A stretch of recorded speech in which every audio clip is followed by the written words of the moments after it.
ओम नमो भगवते वासुदेवाय। नमस्कार, स्वागत है आपका। आज के वीडियो में हम एकादशी की कथा का रसपान करेंगे। आज है जलझूलनी एकादशी।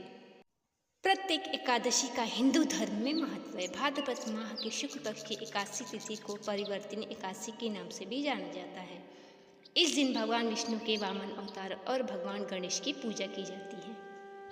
हिंदू पंचांग के अनुसार इस साल का यह व्रत 14 सितंबर को रखा जाएगा।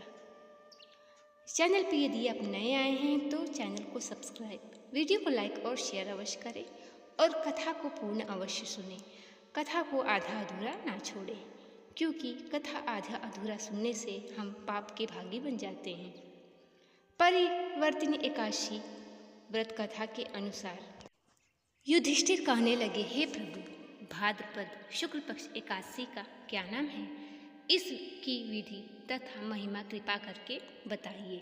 तब भगवान कृष्ण ने कहा कि सभी पापों का नाश करने वाली उत्तम वामन एकादशी की महिमा मैं तुमसे कहता हूँ, तुम इसे ध्यानपूर्वक सुनो।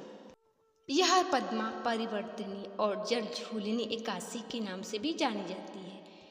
इस व्रत को करने से वाजपेयी यज्ञ का फल मिलता है। पापियों के पाप नाश करने के लिए इससे बढ़कर कोई उपाय नहीं। जो मनुष्य इस एकादशी के दिन मेरे वामन रूप की पूजा करता है, उसके तीनों लोग पूज्य होते हैं। अतः मोक्ष की इच्छा करने वाले मनुष्य इस व्रत को जरूर करे। जो कमलनयन भगवान कमल से पूजन करते हैं, वे अवश्य ही भगवान के समीप जाते हैं। जिसने भाद्रपद शुक्ल पक्ष एकादशी को उपवास और पूजन किया, उसने ब्रह्मा विष्णु सहित तीनों लोगों का पूजन किया। अतः एकादशी का व्रत अवश्य करना चाहिए। इस दिन भगवान श्री हरि करवट लेते हैं, इसलिए इसको परिवर्तिनी एकादशी भी कहा जाता है। मुरलीधर के वचनों को सुनकर युधिष्ठिर बोले कि भगवान, मुझे अति संदेह हो रहा है कि आपकी किस प्रकार सोते हो और करवट लेते हो, तथा किस तरह राजा बलि को बांधा और वामन रूप रखकर क्या क्या लीलाएं की। चातुर्मास के व्रत की क्या विधि है तथा इसके शयन करने पर मनुष्य का क्या कर्तव्य है, इसे आप मुझसे विस्तार पूर्वक बताइए। तब श्री कृष्ण ने कहा कि हे राजन, जब आप सब पापों को नष्ट करने वाली कथा का श्रवण करें। त्रेता युग में बलि नामक एक दैत्य था। वह मेरा परम भक्त था। विविध प्रकार के वेद सूक्तों से मेरा पूजन किया करता था और नित्य ही ब्राह्मणों का पूजन तथा यज्ञ के आयोजन करता था। लेकिन इंद्र से द्वेष के कारण उसने इंद्रलोक तथा सभी देवताओं को जीत लिया।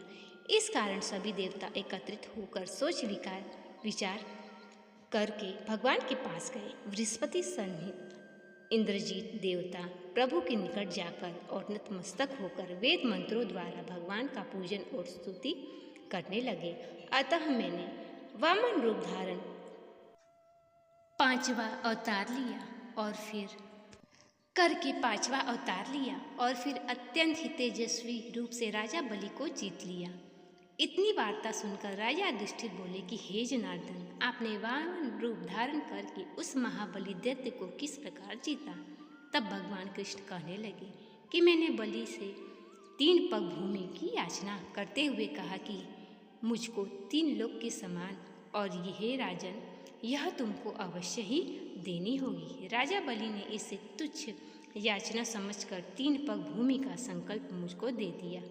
मैंने अपने त्रिविक्रम रूप को बढ़ाकर यहाँ तक कि भूलोक में पद्म, भावलोक में जंघा, स्वर्गलोक में कमर, महलोक में पेट, जनलोक में हृदय, यमलोक में कंठ की स्थापना करके सत्यलोक में मुख, उसके ऊपर मस्तक स्थापित किया। सूर्य, चंद्रमा आदि सब ग्रह गण, योग, नक्षत्र, इंद्र आदि देवता और शेष आदि सब नागगणों ने विधिवत प्रकार से वेद सूक्तों से प्रार्थना की। तब मैंने राजा बलि का हाथ पकड़कर कहा कि हे राजन, एक पद से पृथ्वी, दूसरे से स्वर्गलोक पूर्ण हो गए हैं, अब तीसरा पद कहाँ रखूं? तब बलि ने अपना सिर झुका दिया और मैंने अपना पैर उसके मस्तक पर रख दिया, जिससे मेरा वह भक्त पाताल को चला गया। फिर उसकी विनती और नम्रता को देखकर मैंने कहा कि हे बलि, मैंने सदैव तुम्हारे निकट ही रहूँगा। पुत्र बलि से कहने पर भाद्रपद शुक्ल एकादशी के दिन बलि के आश्रम पर मेरी मूर्ति स्थापित हुई। इसी प्रकार दूसरी क्षीर सागर में शेषनाग के मस्तक पर हुई। हे राजन, इस एकादशी को भगवान शयन करते हुए करवट लेते हैं, इसलिए तीनों लोगों के स्वामी भगवान विष्णु का उस दिन पूजन करना चाहिए। इस दिन तांबा, चांदी, चावल और दही का दान करना उचित है। इसके साथ ही रात्रि को जागरण अवश्य करना चाहिए। जो विधि पूर्वक इस एकादशी का व्रत करते हैं वे सब पापों से मुक्त होकर स्वर्ग में जाकर चंद्रमा के समान प्रकाशित होते हैं और यश पाते हैं। जो साधक इस कथा को पढ़ते या सुनते हैं उनको 1000 अश्वमेध यज्ञ का फल प्राप्त होता है। श्री हरि की कृपा सदैव उन पर बनी रहती है। एकादशी के बारे में जब धर्मराज युधिष्ठिर ने भगवान श्री कृष्ण से पूछा तो उन्होंने इस कथा को बताया। अब आइए सुनते हैं एकादशी माता ग्यारस माता की कथा। इस कथा के अनुसार सतयुग में एक मुर नामक दैत्य था जिसने इंद्र सहित सभी देवताओं को जीत लिया। भयभीत देवता भगवान शिव से मिले तो शिव जी ने देवताओं को श्री हरि विष्णु के पास जाने को कहा। क्षीर सागर के जल में शयन कर रहे श्री हरि इंद्रजीत सहित सभी देवता की प्रार्थना पर उठे और मुर दैत्य को मारने चंद्रवती पूरी नगरी गए। सुदर्शन चक्र से उन्होंने अनगिनत दैत्य का वध किया। फिर वे बद्रिका आश्रम की सिंहवाहिनी नामक 12 योजन लंबी गुफा में सो गए। मुर ने उन्हें जैसे ही मारने का विचार किया वैसे ही श्री हरि विष्णु के सिर से एक कन्या निकली और उसने मुर दैत्य का वध कर दिया। गरने पर श्री हरि को उस कन्या ने जन्म लिया जिसका नाम एकादशी था। बताया कि मुर को श्री हरि के आशीर्वाद से उसने ही मारा है। खुश होकर श्री हरि ने एकादशी को सभी तीर्थों में प्रधान होने का वरदान दिया। इस तरह श्री विष्णु के शरीर से माता एकादशी के उत्पन्न होने की यह कथा पुराणों में वर्णित है।